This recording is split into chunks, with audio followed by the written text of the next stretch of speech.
Please welcome back to the show the enchanting storyteller himself. Please welcome back Nomar Slevik. How's it going today, man? Shane, what is up, my friend? Look at that hat you got on. That hat is sweet, dude. Good old Michigan dog, man. This has been my absolute new favorite hat. After I figured out about that minor league baseball team, man, it's like the only hat I've been wearing because, I mean, we couldn't ask for a better hat, especially for diving into this stuff. And it's all like Heck professional yeah, sports team style, like it's yeah, perfect. yeah. And can you explain the origin of like why they're doing this year?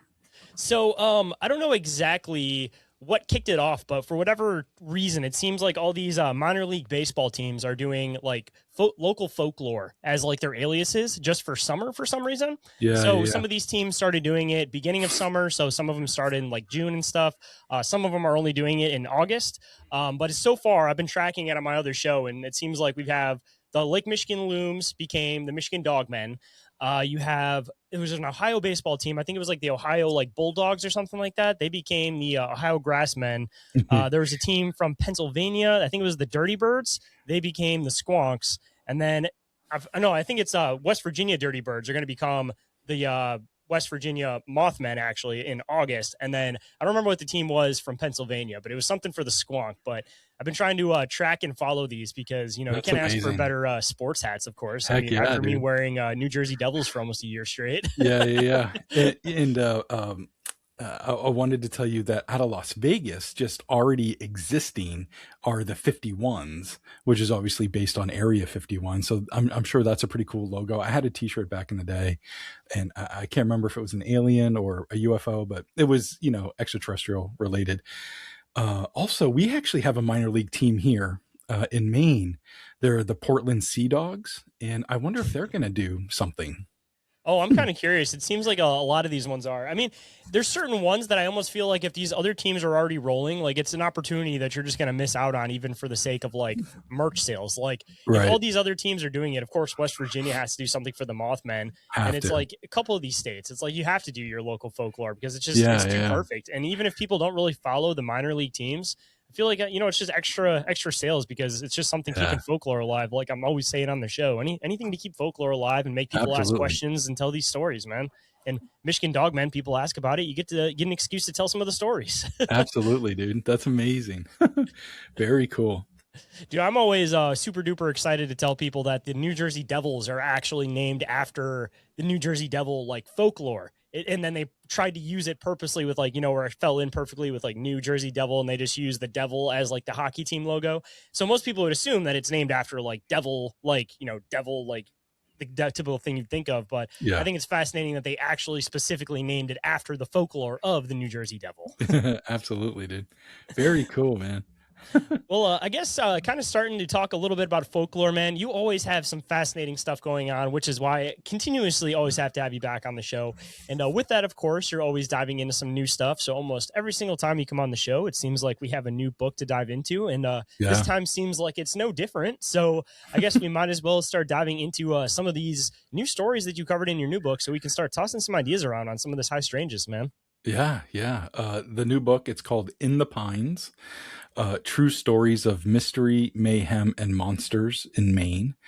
And with this book, so, okay, I just have like a running files that just go on forever where I'm constantly collecting new stories.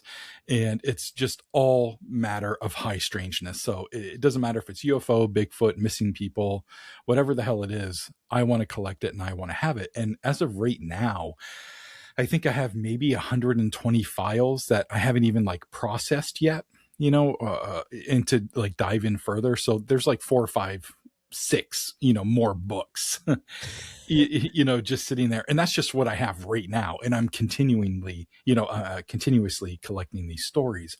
So for this new book, I decided to kind of run the gamut. I'm typically a UFO guy, but I also love creatures and extraterrestrial entities and all this cool stuff. But for In the Pines, of course I have UFOs. Of course I have creatures and ghosts, but I also expanded it to bizarre true crime, strange people, cursed lands. There's even a spontaneous human combustion story. Ooh, I love Uh, those. As weird yeah, as that is, just like the yeah. ideas and theories behind that happening, like I love hearing about those stories. It's so strange. And I think in my write up of this story that happened in Maine, I think I kind of run the gamut there, where it's a bit of a roller coaster that gets into some of the esoteric, some of the maybe otherworldly pieces of it, and then bring it back to the scientific aspects of what actually probably happens with spontaneous human combustion. So it's kind of interesting, but still at the end, I still leave it up to you to decide what, you choose to believe. Well, I guess before we start getting into these fascinating stories, because I would definitely love to start with a human combustion story. One thing that's been sitting on my mind for a while, and I've been retelling this story on other podcasts, and of course, giving you full credit for it because I find Thank it you. absolutely fascinating, and I want to make sure that there's not a continuation of this story. Last time you were on, we were talking about these like bug beings that you were talking about in Maine, where you had a young boy who had seen one, came into his room, said that it ate something out of his stomach, but like from It the like, inside of his stomach. yeah, it bit him on the inside of the stomach. So That's what weird. it was. Bit him on the Yeah. inside of the stomach. And then like a week later, you had somebody at an auto garage that ended up seeing something very, very similar that they didn't actually know that other person. So yeah, I'd love to know if there's any continuation on, or if you've heard any more about these bug beings in Maine. I I actually haven't. I'm always on the lookout for these mantis type insect type creatures in Maine, and I haven't come across any other than some really strange um, uh, uh, descriptions of extraterrestrials from some people, but they don't exactly fit into a mantis man or an insect or grasshopper ant like creature. But they are certainly weird. But yeah, I can't say that I've run into it yet, but I'm constantly on the lookout. So if there's somebody out there that has a story, please feel free to contact me. Also, too, I want to bring this one up before we get into human combustion because I've been kind of retelling this story as another recent story kind of surfaced. You dive into a lot of strange stories, so I'm sure you've seen the whole thing about the man from Florida who supposedly got abducted by dolphins and was told to like Yes. build a structure underwater for what was Yes. the guy's name? It had some like ridiculous name, it was like Gerald or something like that for like Yeah. the head dolphin. Yeah. So I was discussing the similarities of that story with your frog story, if you remember Yeah. that one from the previous story, that we're even Yeah. talking about these like air bubbles, the fact that this guy got trapped underground or underwater by these things, and he was being used to do other tasks for them. So I just want to get some of your thoughts on this, and if you found or noticed any more correlations diving into this. But it seems like the most similar story I can find to that whole Gerald the Dolphin story is weirdly enough like your Frogman story from Maine. Yeah. Yeah. I think you nailed it on the head already. They are kind of similar in structure. His story, as unbelievable as it sounds, it does kind of read like folklore, if you will. Um, being I guess the difference was in the Frogman story, the gentleman was actually breathing underwater and he could feel the heaviness. There wasn't like air pockets or anything, but it seemed like he was tasked with doing things for these frogmen, which sounds similar to the dolphin piece. I know that they mentioned something about, I don't know if it was specifically like bubbles, but they said they made it so he was able to breathe. And some of the weird part that's like baffling scientists, as they say, with this whole story, which maybe there's some weirdness to it, which is why you really haven't heard much of the story or is completely debunked. But Right. one of the weird aspects was the fact that they found some type of like deep water algae that was in his lungs, that they were like, this doesn't make any sense how this theoretically could have gotten here, especially if there wasn't like water damage to the lungs. So that's one thing that they're kind of baffled by. So I'm kind of curious if there might be another correlation with that it maybe isn't that they have advanced technology or anything like that, but maybe there is some type of like secret in some type of like algae that might make it so you could potentially like breathe in some of these conditions. I don't know. I'm Yeah. kind of curious if you dived back into the story that you'd mentioned, if there was a way to actually physically check the guy out, if there would have been some traces of some weird type of algae that wouldn't have made sense Yeah. for it to be in his lungs. That would be fascinating. In the story about the frogman and the guy from Maine, he was never heard from again, so we don't have the chance to understand any sort of examination that he might have gone through at the time. But to find this deep water algae, should that part of it be true, is baffling. That's crazy, dude. Well, I guess before I sidetrack too much away from the human combustion story, I should probably bring it back to that one as a good spot to start with your new book before I go off into something completely different and we don't end up actually getting to the book. I want to make sure we angle down and start getting into that Okay. direction. So, Okay. yeah, I want to hear about this human combustion story, man. It starts out really like any other story. Old timer chilling in Maine. It's the middle of winter, so it's already cold. And I can't remember the exact date, but it's the early 1900s. And he's sitting in his living room, sitting in probably like the chair, his chair, the one he always sits in, falls asleep in. And he's got one of these old school big iron stoves, and people hadn't heard from him for a few days, and they go to check on him, and all that's left are like his feet and the burnings of clothing around this chair, but the rest of the entire structure, his little camp place, is completely fine. He was a smoker, but they didn't find any sort of like they actually found his pipe like on a shelf, like he hadn't been smoking it at the time. So the running theories for the time, and I guess in hindsight too, for more modern researchers, is he might have been doing something by the stove, maybe cooking, and an ember or something popped up into his pant leg or maybe on his sleeve, and he didn't realize it, and it started to smolder. And in doing some of the research about what happens when people catch on fire, and there's been studies that they've done with pigs, and what happens is, the fat actually melts and it smolders, and it just kind of like liquefies and stays in one area, which sounds exactly what happened to this guy. So, I mean, something that I find absolutely fascinating, especially with like that time period in general, is that you hear about these like weird cases of like basically everything was flammable. Weirdly enough, it was like Yes. 1800s, 1900s, almost everything was completely like flammable. But yeah, I'm sure you've heard the story about that strange picture of the boy crying in Britain, that Yes. they were always like, how come all these houses burn down, but this picture never actually burns down? So it's like once in a while you have these materials that are like completely like flame resistant, and they end up creating this like weird folklore about it. But Yeah. considering that everything was so flammable back then, I'm kind of curious if, with particular cases, with some of these like human combustion cases, if maybe it could potentially be some of like the dyes or something like that they were using in the fabric back then.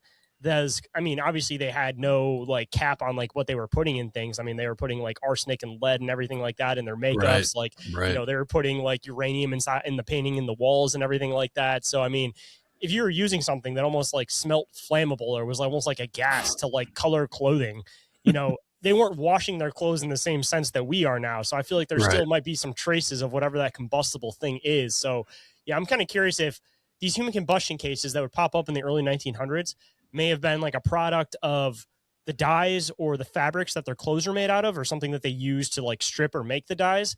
Or on the other side, knowing that it was kind of like the time when the big factories were really starting to take off, there really wasn't standards or anything like that on like health practices and things.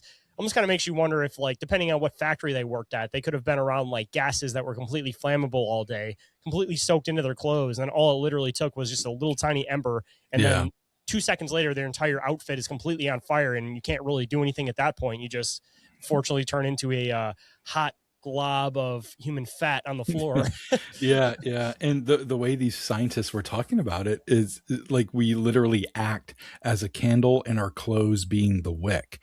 And, when you're burning a candle, it can sit on a table and it's fine. You know what I mean? Even if it burns all the way down, and it'll burn itself out. And that's exactly what's happening to a lot of these cases from the 1900s. I mean, even going into that, man, it kind of makes you wonder what like hair products they could have potentially been Oh putting my in their God. hair too, that also could have been a factor of this. Again, just considering what they put in the makeup. I mean, you hear about greasers using literal grease back in the 50s. So Literal it's like, what were grease. they using back in like the 1900s in order to like grease down and slick their hair? Like, Mhm. could have been completely flammable like liquids they were using to grease their hair down. They could have been using gas to strip and flatten their hair down for all we know, Yeah. like Yeah, yeah, yeah. It's wild, dude, wild. And you go back even farther, and the lengths they were going to for beauty standards, where women were bloodletting and really strange things. Causing harm to themselves just for their times of beauty standards. Really strange stuff. Although it's not. I mean, we still do strange stuff now, but I mean, it's just a matter of time and figuring out what's actually completely unhealthy for you. Because I mean, even looking back at the yeah, 70s, they were like, "Yeah, smoking's healthy for you," and now we know it's completely not the case at all. So, I mean, Right. I think it's just a matter of time before we realize that 90% of the things that we're doing now are completely terrible for you. I mean, just off of one thing, simply, not to get too far into like any type of, not political or anything like that, but these new like drugs that people can take to lose weight where they inject themselves. Like, I feel Right. like that's going to be one of those ones in like 10-20 years, you're going to realize that like Yeah. you can't take a shortcut. That's there's got to be some back end that's causing an issue on that one. Right. Right. And in our cell phones too, I feel like we have enough time to understand, like, for studies on what these are doing to us, but they got to be doing something, right? I don't know. I mean, you want to get into 100 different million conspiracies about, what your phone could potentially be doing to you and all the different like signals and everything that are constantly being put out through your body and everything. Right. I mean, that, again, there's like a million different angles you could dive into with Yeah. that one. I mean, because I'll get a random strange pain just like right here where, I put a phone up to. I'll get a random phantom pain right there. It's weird. Just a weird thing, and I don't know if anybody else gets it. Maybe it's just a trick of the mind, but do you ever get this thing where it's like, even if you don't have your phone in your pocket, wherever you normally keep your phone, it'll like, okay, so when you're going to get a text, how sometimes your like TV or like your music will buzz and you'll hear like this buzz, and then all of a sudden Yeah. your phone will go off and you'll know you're about to get a text message because there's Yep. this like surge in the signal in the air. Yep. Do you ever get that where it's like, instead of it being a surge through the TV, you feel like a tingle in the side of your leg and then your phone goes off on the other side of the room, almost like there's Oh, like been some type of like weird connection with things going through your leg, like it picks up on that signal or something a little bit? Because I've had dude. that happen a few times and it weirds me out, man. Dude, that's great. I can't say that. I thought you were going to bring up phantom buzzing, and I get that a lot. I usually keep my cell phone in like my front breast pocket throughout the day. I just wear like this pullover type thing, and but sometimes I won't have it on me. But I swear to God, I feel the vibration in my chest, and I'll go to look, and I'm like, I don't even have my phone on me. But I never thought to like, oh, when I get back, to check my phone and to see if I had a message, because maybe that is happening. I don't know. That'd be super duper creepy, man. I'm kind of curious if anybody else has experienced anything Yeah. like that, because like Dude. I said, it could just be a trick of the mind, but if not, man, that's horrifying to think that these things could be a little bit more like connected to us, like signal wise, than we think. And A if you get little into the whole more. idea about human consciousness being an antenna, like that's an even weirder concept to think Yeah. Yeah. Oh, wow. Yeah. Dude, there was, this was a couple of years ago now. It was not winter. I think it was end of April, early May. I think May, actually. And my girlfriend and I went to this kind of like an indoor flea market. It was kind of like a vintage sale type thing. And we're walking around. I'm carrying my cell phone. Her phone is in the car. And we're walking around and we see this interesting thing on a shelf that somebody's selling. And it's in the shape of like a gorilla or King Kong or maybe a Bigfoot or a Yeti or something. And all we do is we kind of look at each other and we point to it and we like, wow, look at that thing. I wonder what the heck that is. And we never say gorilla, King Kong, Yeti, or anything. We don't say anything about color, about anything about what it is. The next morning, my girlfriend wakes up and she goes on whatever social media, Insta maybe or something. And there's an ad that's been served to her. And it's this actual thing that we saw. And it makes no sense. We didn't even talk about it. I didn't take my phone out and take a picture of it. We didn't even mention it. But it is a Yeti snowball maker. So it's this big plastic thing that's like, I don't know, 2.5, 3 feet big. It's actually kind of cool because it looks like a gorilla or a Yeti or Bigfoot or something. But it's a Yeti snowball maker. It's this big plastic thing that comes apart and you stuff it with snow and close it and it makes a bunch of snowballs for you. That's all it does. So she got served this ad, at the beginning of May. So that makes no sense that we're getting like a snowball maker thing. Like how did what know? Like what knew to send that to us? It was weird, man. Dude, I've had a few instances where it's like I won't even say something out loud. I'll be like thinking about something. Like I'll be laying in bed like thinking about like, oh, that's something I need to maybe look up tomorrow. And then I'll wake up the next morning and I'll start seeing ads for that. And that's like, there's two different ways to look at that. Either one, these algorithms have gotten so good that they Hello, kitty. yeah, she's taking out my damn Back to the Future car. Woo. Oh no. Say either these algorithms have gotten so good that they're predicting what we're thinking before we're actually thinking it, or it's a matter of like the microphones, these things always being on and almost trying to pick up on absolutely everything they possibly can for the sake of marketing. And both of those sound extremely practical, but I mean, even just for the sake of marketing, that seems to be their excuse for all of this geo tracking of everybody. So I mean, I don't know, man, just horrifying the fact that if your cell phone theoretically, can predict the things before you're actually able to predict them, and there's this other connection where it's like clearly some type of mental connection, then that whole like buzzing in your leg concept kind of brings that concept to a different level. It really does. Like how integrated are we, Yeah, my cat took out my DeLorean. The DeLorean's okay though. Is that a model or like an actual like toy? It's actually a popcorn bucket that they did for like the anniversary of the movie. Amazing. Oh, and even better, not to like go crazy on the show showing this cool thing off, but it lights up. Dude. There's one in the back too. Where is that? Oh, did she knock it out? Yeah, she did. Oh wow. There it is.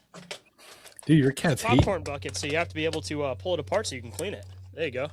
And then the wheels flatten out, so it's like it flies in the second movie. Yeah. But apparently, this is the popcorn bucket, so not very practical. No, not very practical. But very cool for a desk toy. Absolutely. Dude, I wanted to get the Annabelle one when Conjuring 4 came out. They had the Annabelle popcorn bucket, but they sold out of those real quick. And then people were selling them online, for like hundreds of dollars. So. That's where this one's at, actually. I have somebody in the family who is a big wig for Imagine Theaters that just got bought out by MJR and all that kind of stuff. So he has access to all this type of stuff. So he's like, yeah, I got a back room full of these DeLoreans. You want one? I'm like, yeah, absolutely. I want one of those DeLoreans. I look them up online. They're selling for like $120. I'm like, dang. You know how much these are selling for, right? He goes, yeah, I know. It's okay. Coming from the same guy who's like, yeah, check this out. I got a Pepsi Future that's actually was on screen. He's got it in like a glass case in his garage. That's cool, man. So I guess not to get too sidetracked with cool little collectibles and stuff like that, man. I have to make sure that we do the usual gambit, of course, with this book. You said that of course, have some new topics that you introduce. So I want to make sure we get into these true crime ones, of course. But as per usual, man, you got to give me a cryptid story. You got to give me a paranormal story. You got to give me an alien story. I need a little bit of each base, man, because I'm sure you got a little bit in the book. Or your favorite of each of them specifically, or the strangest. You know how I do it around here. Yeah. I can't remember if did I tell the BEK, the Black Eyed Kid story before on this show? We've talked about them a few times. I don't know which. I know you've had a few different Black Eyed Kids stories. So yeah. Trying to run the gamut here. Bear with me just a second. Okay. So there's a story that I call The Kangaroo. And it's about this gentleman. I talked to him, 2017, I think. And his experience happened 10, 12 years before that. So like, 05, 07, something like that. But, and at the time he's kind of newly married, like for a couple of years. He's got a really young son, like 2 years old or so.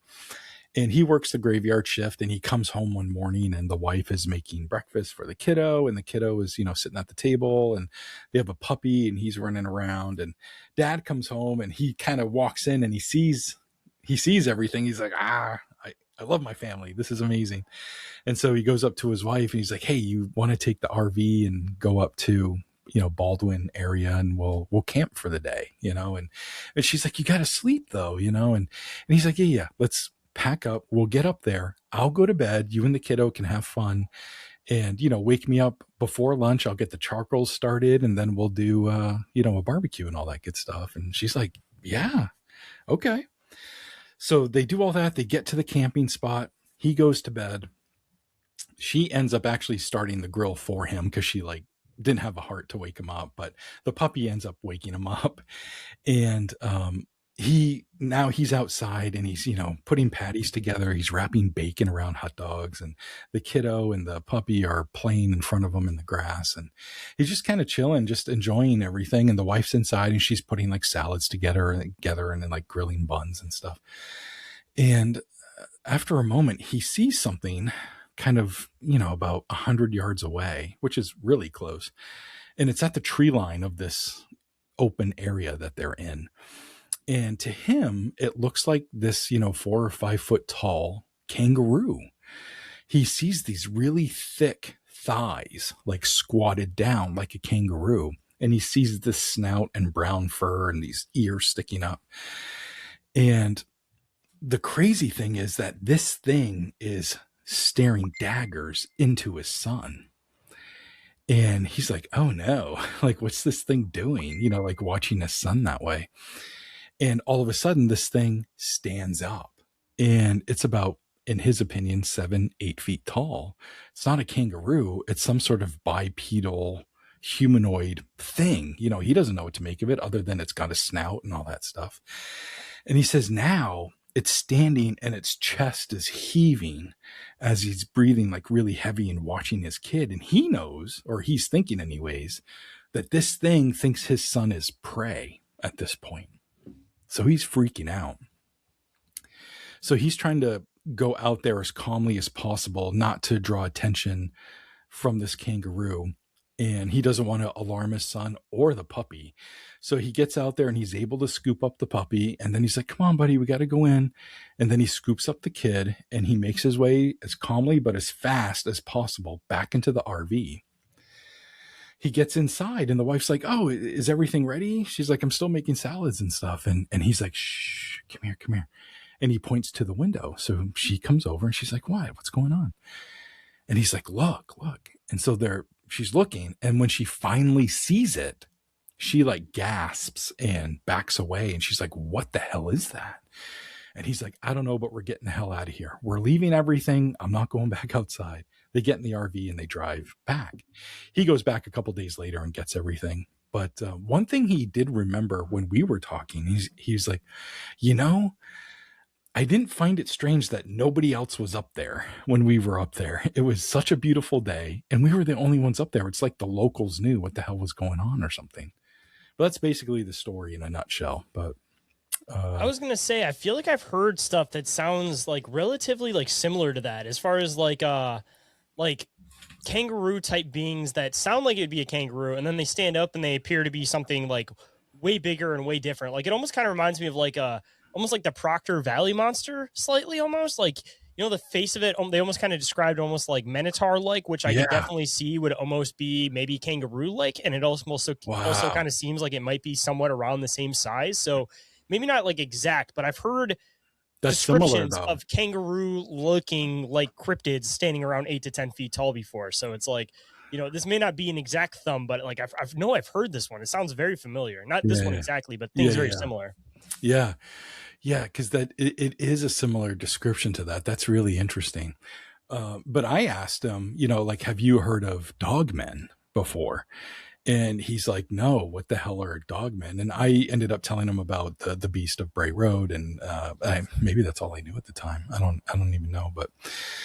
But yeah, you know, I've kind of been operating under the assumption that that's kind of like a dogman that he saw.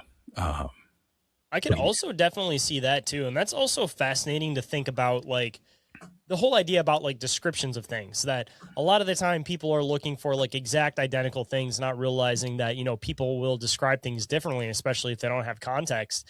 And I've said a million times that I think that a lot of these like old Bigfoot encounters are very possible that they could have been dogman encounters, but because people didn't have anything somewhat similar to relate it to, you know, they just kind of threw it under like the Bigfoot category if they were even willing to tell the story to anybody. So I'm kind of curious how many of these like kangaroo type being stories could also possibly be dogmen stories, because if you're looking at like the dark silhouette and the fact that the ears are usually pointed up, you know, it usually has the elongated snout. I mean, I could almost see people describing dogmen as like a kangaroo looking Sasquatch. Yeah, that's a really good way to put it. Absolutely, dude. Wow. And, you know, when you are seeing these things, you know, people who are like enthusiasts of this stuff that, you know, tune into the podcast to hear these types of stories, but maybe haven't had an encounter themselves, they might be under an impression that when you see something, you're like, oh my God, that's a Mothman, or that's a Dogman, or that's a Bigfoot, or that's a ghost. This light in the sky is a UFO. When most of the time you're like, what the hell am I looking at? And you, like you were saying, when it's out of context, like this guy thought he was looking at a kangaroo, you know? So descriptions can vary wildly, especially when you're not expecting for the paranormal to like come at you, you know? And I mean, also too, features can also turn into like almost like cartoons of themselves under like high points of fear. So, you know, your brain will naturally like prime example, somebody pops out from around a corner at you, your initial reaction is, you're seeing like something with sharp teeth with pointy claws jumping Yeah, at yeah, you like yeah. this, and your brain tricks you into thinking that because you're in that fight or flight response. So, I'm not saying that people aren't seeing these creatures, but when people are seeing the creatures, they might fixate on the nails. So like now the nails look like they're like giant claws, Right, or they might right. fixate on the teeth. So now the teeth look like they're like the main thing that was taking up the entire mouth. Like whatever they fixate on under fear is going to be the most predominant feature, and it's probably going to be um, they're probably going to view it like a little bit more excessive in their mind than they actually viewed Yeah. it in person, just And because I'll of being and under I'll that say degree of it fear. like they might exaggerate, but not meaning to, Exactly. Yep. Yeah, yeah. I mean, also just humans recounting in general. I mean, the way that you typically tell a story is that a lot of the time it's like you don't remember every single characteristic of the story.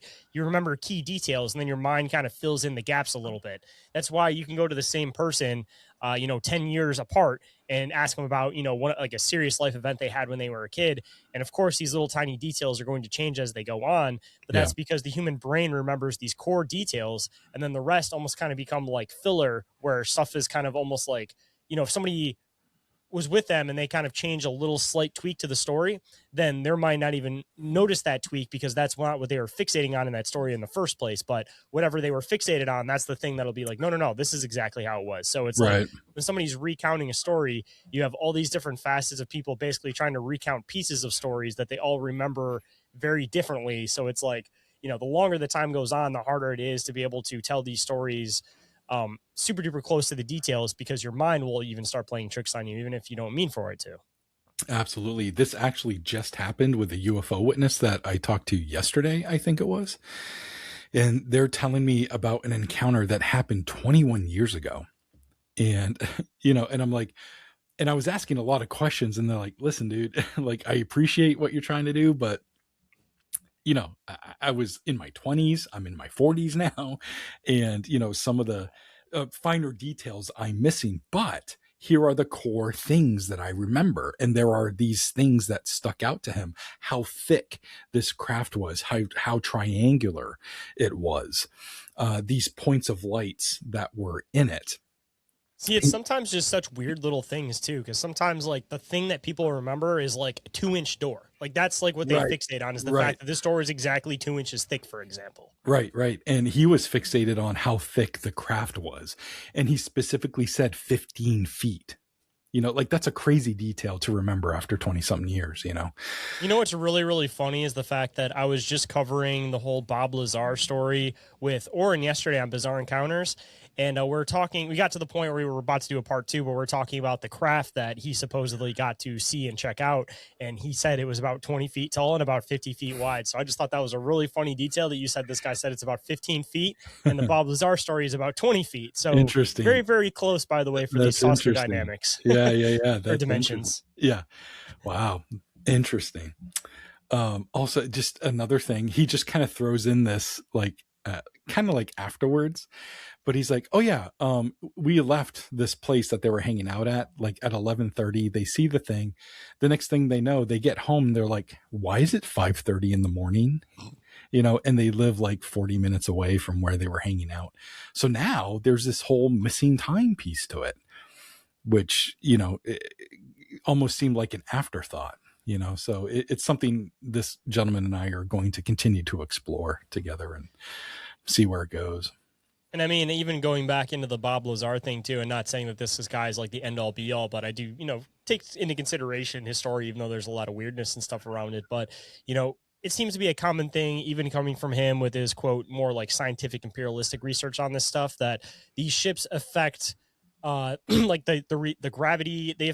What's the word I'm looking for? They create like time rifts around them, essentially. So it almost kind of seems like anything that would be within this craft would essentially be, quote, like outside of time as we supposedly know it. Because even with some of the experiments where they were like running the some of like the propulsion, some of the different propulsion for some of these like ships and things, they were making mentions of like, you put your watch near it and your watch doesn't change time. It'll stay at that time. And then as soon as you pull it away from the field that its field of power, then the time will start moving again. So it's like, it seems like it's a common thing with these ships that they affect time itself when you're on them or near them. So, a lot of people try to connect it into thinking that they're almost like doing these like screen memories, or that they're like purposely like trying to make this time disappear. But I'm starting to wonder if it's not so much that, it's more so that just being on the ship itself causes rifts in time and causes like time to not necessarily disappear, but almost like condense where, you know, it's not so much that you lost like 4 hours of time. It's that you spent an hour as you know it on time on the ship, and that time almost like crunched down when they put you back outside of the ship again. Right. Or maybe you even stepped out of time or something. I mean, we don't know how the hell it works, you know, so it could be a There's number of clearly different some things. connection with time with these ships, but I think it's something with the like actual function of the ships and not something that's like intentional, so to speak. Yeah. Because I'm finding more and more when I talk to people where there's missing time, but absolutely no memory, no little tiniest detail of any abduction type piece happening, just the missing time. But when you hear missing time, there's an assumption that probably an abduction took place, but you don't remember it type of thing, or like you were saying, screen memory. But maybe it is just the missing time or the stepping out of time or condensed, you know, whatever the hell's happening. Yeah, they may have only had you for like a second, because even on the other parallels of that, you've heard these stories where people remember every single detail of their abduction experience, and they say that it felt like it was only 3 hours, but they were gone for 6 hours. So they were like, where did the rest of the time go? Maybe it's not that time went anywhere. Again, it was just that time was condensed while they were on the ship, so they experienced everything. It was just that when they removed them back from the ship, that's when time like corrects itself, so to speak, or like puts you back in like the proper place where you're supposed to be in that time, or at least in your perception, you know, of where you're supposed to be in that time. Like I almost kind of think that diving into like some of like the deep space programs, I get into these like ideas about these like I guess you could say like beings that you could say that exist outside of time or partially like control time or like whatever you want to fixate and call this thing. But it seems like there's these matters of like timelines and time trying to correct itself. And I think this is a concept that you see pop up in sci-fi a lot because it's like it's something that we all kind of know in the back of our mind. So we subconsciously end up putting it into writing. But I feel like this is something that we all inevitably know, is that like time will try to correct itself, or at least from, you know, our third dimensional perspective, it'll correct itself. So, you know, when you step into a fourth dimensional perspective and you're like outside of time as we know it, then your brain can't necessarily process and understand what's happening in that reality. But as soon as you go back in, that's when your internal clock and everything basically tries to like recalibrate you back with like how you understand time in your third dimensional reality. Right. Yeah. And you know, even Marvel had this in whatever phase, this huge piece of like timelines being broken and needing to correct and all this stuff. I think it was the Loki series that was a huge part of it with the TA. I forget what the organization was that Loki was in, and Owen Wilson was there too. I didn't. Anybody that can cameo in those movies, they're going to take the opportunity to. Hey, as much shit as I like to talk about Marvel, though, just a quick little side tangent. I will say that I am pretty damn excited for this Spider-Man IooR series, because I was a huge fan of Spider-Man IooR back in the day, considering they only made 8 comics of it. I never thought I'd actually see a film adaptation. And then on top of that, they have 2 awesome perks. They got one, Nicolas Cage playing Spider-Man in IooR, which is fantastic. And then on top of that, being a true comic book fan and big film fan, they give you the option to be able to watch it in authentic black and white, which is what most of the comic books were, or you can watch it in color. So I wanted to give a shout out to I don't even think that's Marvel directly. No, like I think it's Sony. Is.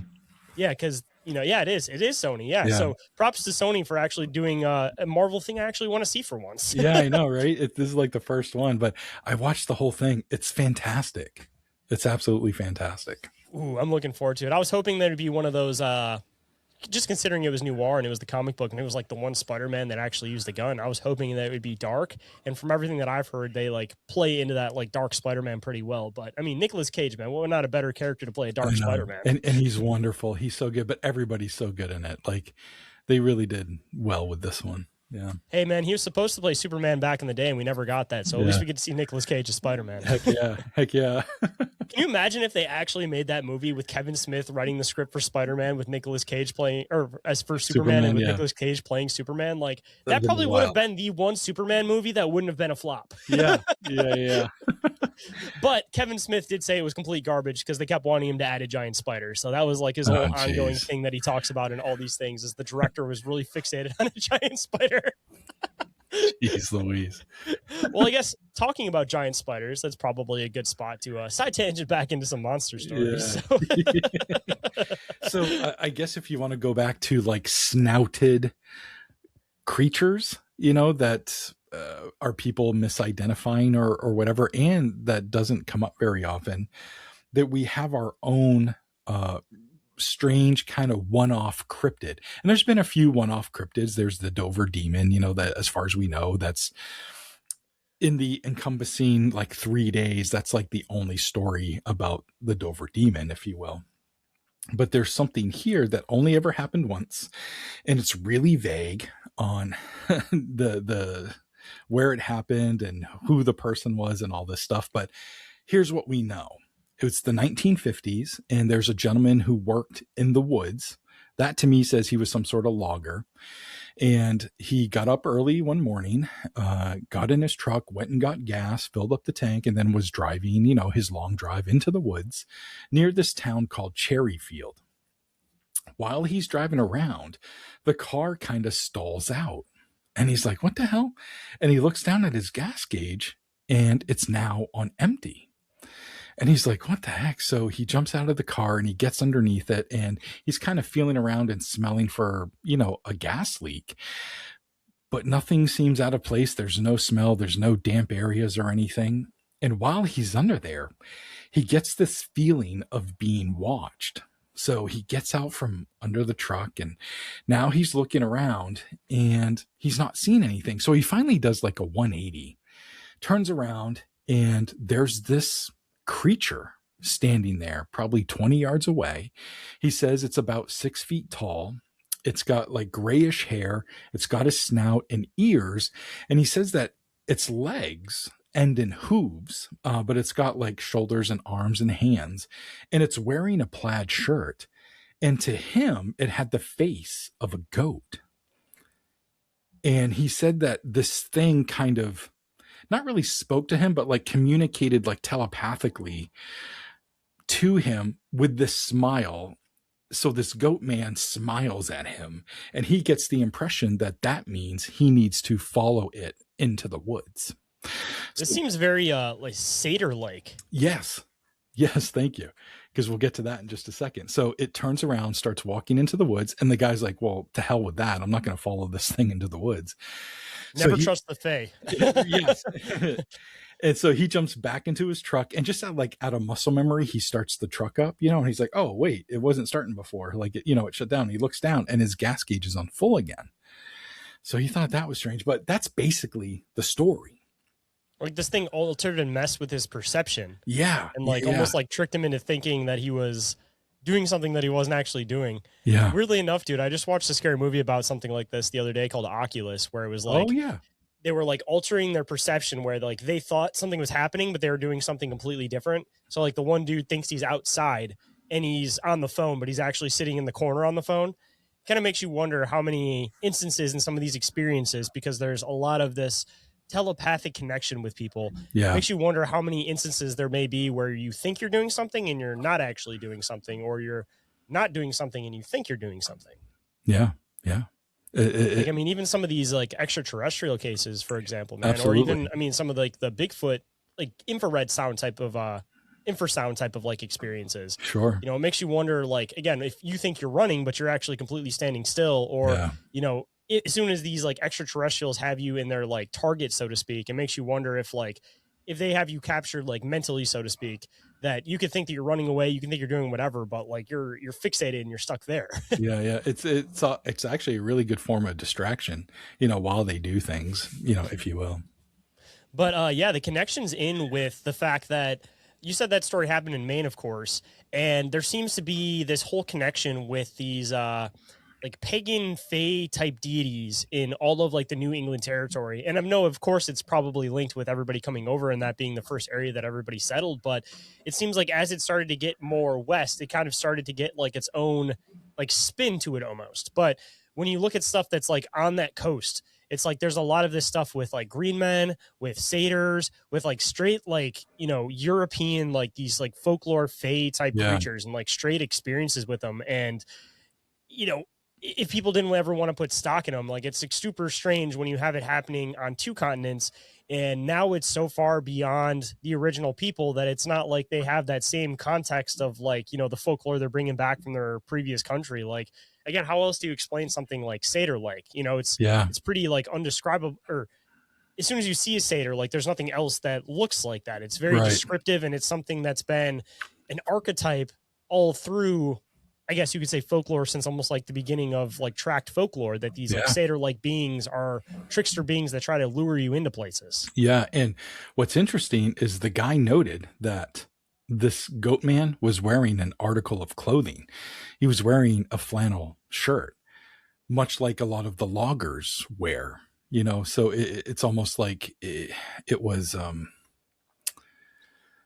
trying to be of the place and of the time, if you will, you know. It almost kind of makes you wonder two things. If one, it was trying to use it to blend in. If two, it was almost wearing it as like a token, like it's already like taken somebody before. Oh Or wow. Yeah. three, if it might also be some type of like, okay, you know how like they say in the Fae that if you go into the Fae world, you're not supposed to eat any of the food, take anything from there, because now you have a piece of yourself there. Mm-hmm. It kind of makes you wonder if the logic would work the same the other way, that if there are these fate type beings, that they might intentionally take objects of this world because it makes it so that they can be a little bit more physical in this world. Yeah. Yeah. Yeah. Wow. Man. I mean, That's just what for I'm the saying, sake of dude. since we've been kind of diving into it, out of curiosity, just in Maine, have you come across any more of these almost like European, like pagan type stories? There's some what do we get into here? There's actually like some gnome type stories that we have. And so, you know, you're talking like these little tiny entities, if you will, which that could represent a bunch of different European areas, you know. And a lot of times they have like this sense of wonder. It's not necessarily nefarious, but there's a trickster aspect to it in a lot of these cases. We also have in New You know what's England. funny is the original gnome folklore, the red caps. The reason they were called red caps is because they would soak their caps with blood because they were like vicious and super duper mean. And then like as time went on, they kind of turned into these like malevolent, helpful like worker bees of like nature. But Yeah. like the original red cap stories were literally like they were called red caps because their hats were soaked with blood. Like Yeah. Dude, there's a great movie that came out. I can't even remember the name of it now. I'm on the spot. But it's basically about these red caps, these people from the States. They inherit this house is that the one because with Martin Starr? is Martin Starr in it? No, He no, was one of no. the guys from like Freaks and Geeks and Yeah, stuff back in yeah. the day. He's not in this one, no. I think I know what you're talking about. There's something in the barn, maybe. Like that might be the Yeah, name that's of it. like a like some like elf movie or something like that, or like no Yeah. movie I saw with him in it recently too. Yeah, this is this kind of plays kind of like an A24 type movie, but you know, a long lost relative dies and leaves like this Ireland home, you know, stone house, you know, to this United States couple. So they come over and decide to live there, and every, you know, neighbors come by and they're like, "Don't forget to feed them," you know, the red caps, you know, and they're like, "What?" And when they don't, you know, when they're not keeping up the tradition, bad stuff starts to happen, you know. So then they start feeding them, but then they forget one day, and it all goes to hell. It's a great movie. I'll try to figure out the name of it and send it to you. But Also part of the folklore, by the way. Once you start yes, feeding fairies, you're not supposed to stop because they will get pissed off. yeah, yeah. This movie actually did a really great job with like the lore of it all. So you know, somebody was doing their homework. See, and that also kind of makes you wonder if, like, I was kind of saying that the reverse of you don't go into the Fey world and eat the Fey food because you become part of it. It makes you wonder if by giving the Fey food of this world, if you're almost making it so, again, they can be in this reality more easily. So, like, Right. by thinking that you're helping the problem, you're actually making it worse because now they have more of a presence here. Yeah. Yeah. Which, weirdly enough, they say it with Sasquatch too. Once you start gifting, you can't stop. So, I mean, maybe there is a connection with the Sasquatch and the Fae. And weirdly enough, man, I've been to a few different like troll museums, and they all kind of relate Sasquatch as like a woods troll. So, I mean, definitely seems like it. There could be a weird connection there because Yeah. a lot of the folklore does cross over. Yeah. Yeah. It definitely crosses over. That's interesting. I wanted to get into a missing person case and get your thoughts on it. This happened in the late 1800s. This woman named Elsie, she was 24. Her mother had died a few years ago, and she's living with her father and siblings. And she was a church organist and also a homemaker. And she had a lot of internal issues. She always thought she wasn't like religious enough. That really weighed heavily on her mind and stressed her out quite a bit. But everybody thought like, no, you're very faithful. Like, what are you talking about? She also worried about her health. Her mother had died of like tuberculosis, I think that's what it was. And so she was convinced like she was going to get that and die early herself. And so she would have these bouts of being sick, and she would miss, during doing the church organ on Sundays. But on this particular Sunday, she was finally feeling better. It had been weeks, and she was excited to get to the church to play this organ. And she leaves early. She does all of her chores. She leaves early because she wants to like shake the rust off and go practice a bit before the community starts showing up. Well, they show up and she's not there. And so her family is concerned, and the townspeople are like, well, maybe she got sick again and, had to go home, and you guys crossed paths, didn't see each other. And they're like, you're probably right. We'll get home after church and she'll be up there in bed. They get home. She's not there. And also her father's gun is missing. So now they're concerned that maybe she wants to harm herself because she has been known to have these bouts of depression. So they go to the neighbors, and then those neighbors go to the next neighbors, and they get a pretty good sized search party to look for Elsie, and they don't find her. The next day, being Monday, word got around town, and it got to the surrounding areas, and they actually shut down the mills and other jobs so people could join the search. And it turned into about 800 people looking for Elsie. And it was like on the third day, they finally brought in a bloodhound and all this stuff, and trying to find her. And some searchers actually saw her way far away, like 500 yards away, and she like was holding up her skirt walking through this brook. So they yelled to her, and she wouldn't acknowledge them and just continued walking. And by the time they got there, she was long gone. So now on the 5th day that she's been missing, the hound has her scent and follows her scent all the way to this tree. And the dog starts barking up the tree, and it's got its legs up on the tree, barking, looking up. And the searchers look up, and they see Elsie at the top of this tree, and she's alive and looking down at them, but she looks feral. Her hair's in front of her face. She's all dirty. Parts of her clothing are missing. And so they're trying to get her to come down, but she's non-responsive. So they finally get a ladder, and they, get word to her father. So he's making his way down, and they get a ladder and they put it up on the tree, and a searcher goes up there, and he has to pry her fingers off the branches to get her down. But once they do that, she kind of becomes a little bit more docile and allows the dude to bring her down. And then her dad comes, and she's showing no recollection of who her father is or anything, but they all go to the hospital, and on the ride over the hospital, she ends up resting her head on his shoulder. So there's a bit of recognition there. Days go by, and she's starting to come around. She's starting to talk a little more. And after a couple of weeks, she's back to herself. And that's when people are like, what the hell happened? Where did you go? What happened to you? And were you going to hurt yourself? And she goes, I don't know. I don't know what happened. I remember leaving for church, and I must have lost my way. And that's all she knows. And she ended up living, a long, productive life. But there's this 5 days where she was missing. She has no recollection of it, and was found, at the top of a tree, 6 miles away from where she lived. So for me, anyways, to get your thoughts on it, we're future humans, looking back on this late 1800 story, to me, that kind of sounds like a fugue state that she was in, and they just didn't know what that was at the time. But what are your thoughts? It almost kind of reminds me of some of the the missing 411 type stuff. It Yeah. almost kind of seems almost very abduction reminiscent, or Fae encounter reminiscent. Yeah. Especially the Fae stuff. It seems like a lot of people have these strange interactions with the Fae, and then they won't remember hearing anything about it. But I mean, if you're looking at it from a more, I guess, taking away the possibility possibly of there being some type of paranormal aspect to it, I mean, it definitely seems I can't think of any solid explanation. I mean, it seems like back in the day, there was a lot of these like weird diseases that would pop up randomly that didn't really make any sense. Like you had that whole like dancing plague thing that popped up. So, I Yeah. mean, like, there could have been some type of bug or something like you got that could have like affected your brain for a few days and kind of made you like almost like primal for a few days. Like, Interesting. Yeah. not to make a direct connection with this, but there's almost like there's references in the Bible of like, like a curse that God gave somebody where they like turned them like feral for a few days and then kicked them back. Like, I mean, there's the whole thing with like King Nebuchadnezzar, where he like goes feral for a bit and then ends up coming back and living a productive life and stuff. So it's like, I don't know, you see these stories in other places and it doesn't necessarily directly correlate, but I mean, there may be something there. There might be. Yeah, there definitely might be.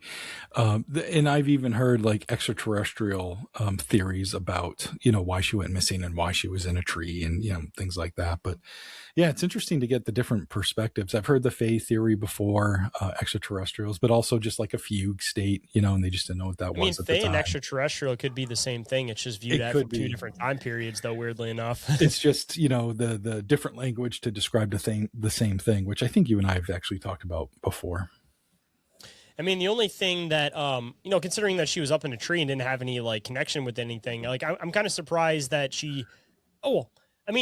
considering the time period, even if this woman did have an abduction experience, I don't think that she's going to come back and tell anybody one little lick of that story anyways. So, right. I mean, even if she did have something super duper weird happen to her, I mean, the fact that she doesn't remember any of it almost kind of adds some possible validity in the fact that she did have something really strange happen to her and she didn't want to try to explain it to people of the time because, being a woman of that time and trying to explain this crazy story, like, next thing you know, you're going to be the crazy town hag. Yeah, absolutely. And, was she chased up the tree or was she up there because she was scared? We don't know, but that could be another reason on why she's up in the tree. Was there like anything else like later on in life that she like came out and said anything, or she like literally just didn't even like acknowledge it after this time had passed? Or like there wasn't a whole lot of follow up in regards to the story. There was the initial story and it made headlines like actually all around the world. It's crazy like how these headlines, like in the London press or whatever it was called, to like run this story, like they had their own AP or something, at the time where these stories kind of spread. But as far, that, and it basically told the story that I told you. But as far as a follow-up goes, I wasn't able to find anything.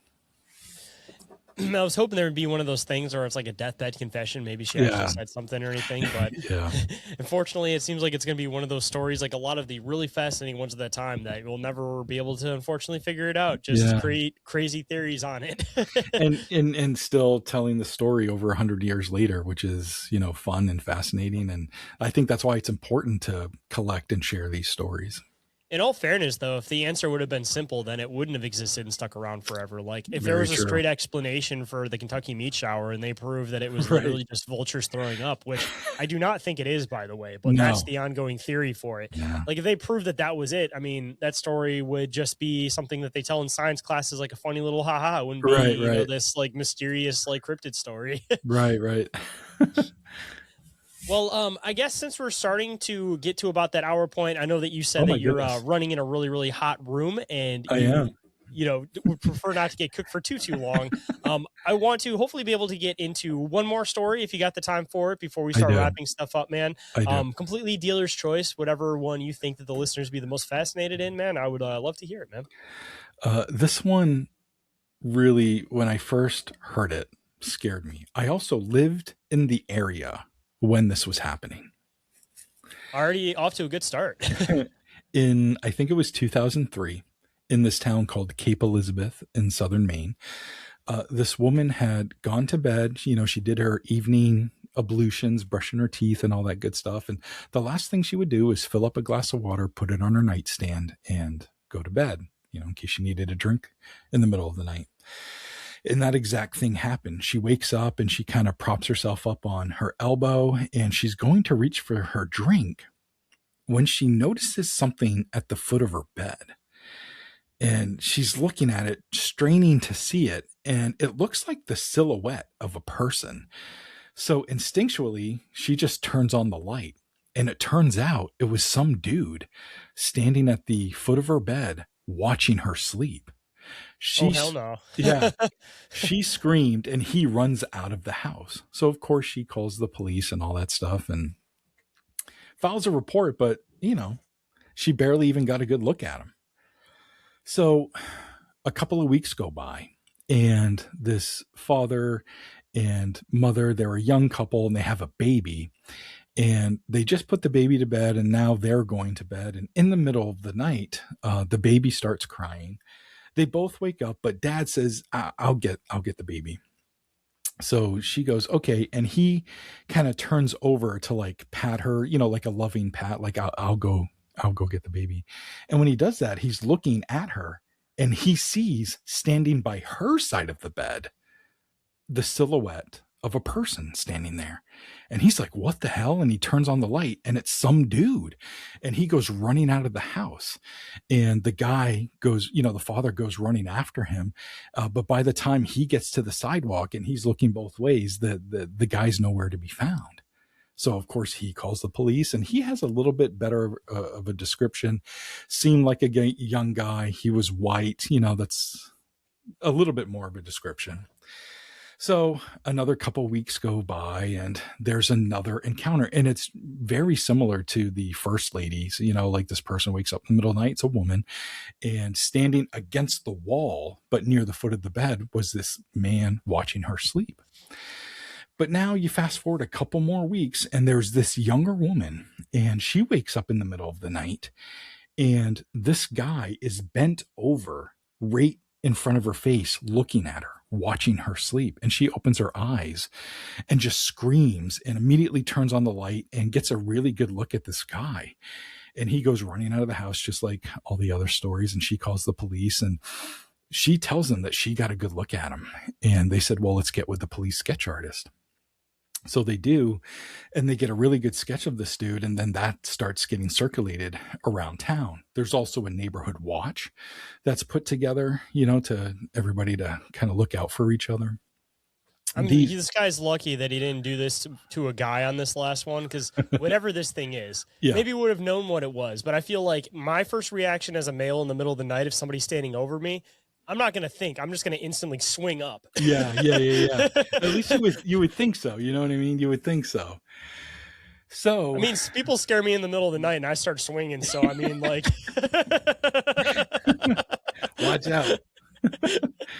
But I mean, that would have been that much more horrifying, though, if she went to go and clip this thing in the jaw and her fist went right through this thing's jaw. Like, nope. Now we're on a different level. We're on a different level at this point, man.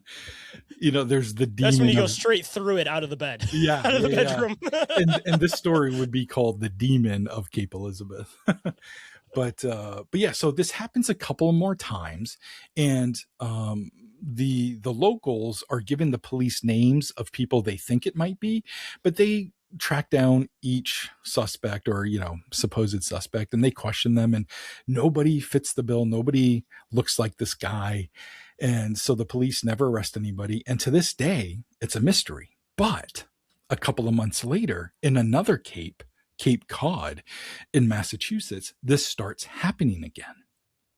So did this guy move, or is he escalating? Because this started turning into sexual assaults on women.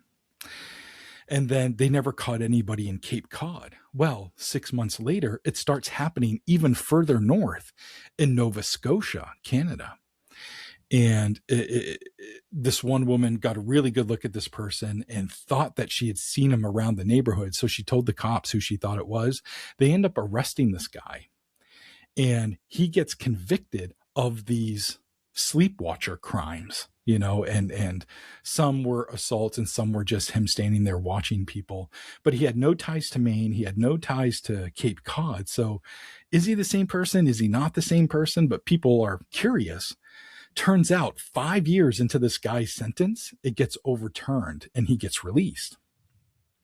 He turns around and immediately breaks into somebody else's house, but he was just a burglar. He was just a burglar. He didn't like assaulting people or anything, and he ended up getting arrested and thrown back in jail for B&E. So Guy said, anyways, fuck it. If I got convicted of a crime I didn't commit, I might as well get thrown back in for one I do commit. Yeah, might as well do something. He was hoping there would be just like a get out of jail free card on this one. Like they already owed him for the time that he already did. So he was like, yeah, I can do one crime and I'm good on this one, right? It's fine. It's similar. Time ahead of it. Yeah, it's kind of similar. So why not? So anyways, the Nova Scotia crimes, those all stop. So to this day, there's been no arrests in any of these towns. And this is a story I called The Sleepwatcher of Cape Elizabeth. But I was living in the area at the time. And I even had one of my cars being worked on at a garage in Cape Elizabeth because a buddy had suggested him to me because he was really nice. He was really affordable and seemed really honest. And so I would bring my car to him, and I was sitting in his garage during the summer this was happening, and I had no idea what the people of Cape Elizabeth were dealing with. And at the time, and I wish I read the paper or something, because I guess it was all over the news and everything. But in my new book, don't live in places with the word Cape in the name, because it seems like that just brings badness. Yeah, not good. Not good. Not good places to live. Avoid anything with the word cape in it. Don't wear a cape. Don't live in places that have cape. Maybe wear a cape. Maybe that'll help. That might help, actually. It might give you some confidence. So yeah, wear a cape. But in my new book, something new I'm trying is, for some of the stories, if there's like a cool picture or video or an old school newspaper article or something, I put in a QR code at the end of, some of these stories. So you can kind of get involved and see the picture that I've been talking about, or watch the video of what I'm talking about. And for this particular story, you can scan a QR code and see the police sketch of this sleepwatcher of Cape Elizabeth. And it's creepy, man. That's super duper cool. I just want to throw in the fact that I really like that people are starting to do that with books, because especially with videos and stuff, it's there's no good way of putting it into a book. No. So it's it's really, really cool that a lot of people that are able to use these QR codes now to actually be able to put videos in books. There was the Freeman files, which I'm sure you're familiar with, the Freeman Bigfoot case from back in the 90s. Oh yeah. His son wrote a book called The Freeman Files.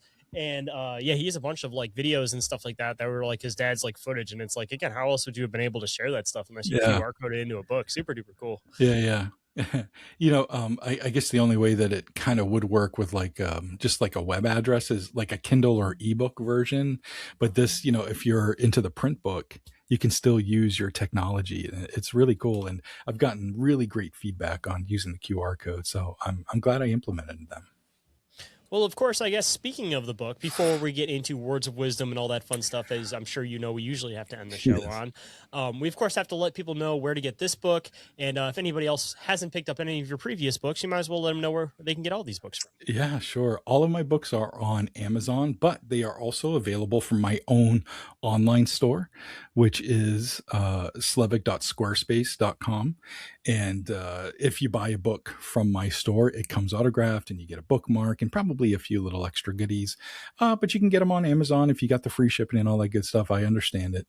And if you Google my Just to throw it in there, by the way, for all the authors out there, it is always better to buy the book directly from the author, because Amazon does take a giant chunk out. I know a lot of authors don't like to mention that, but if you really want to throw it back to the person who's really putting the time, effort into a book, and considering how long it takes to write a book, Amazon is always easier, but I always highly recommend buying it directly from the author, because that way they're getting the most out of it instead of 10 cents per copy of the book. So right. Again, if authors don't say it, I want to make sure that I say it. I appreciate it. Thank you. Because I want the reader to do what's easiest for them, so I appreciate you putting that out there.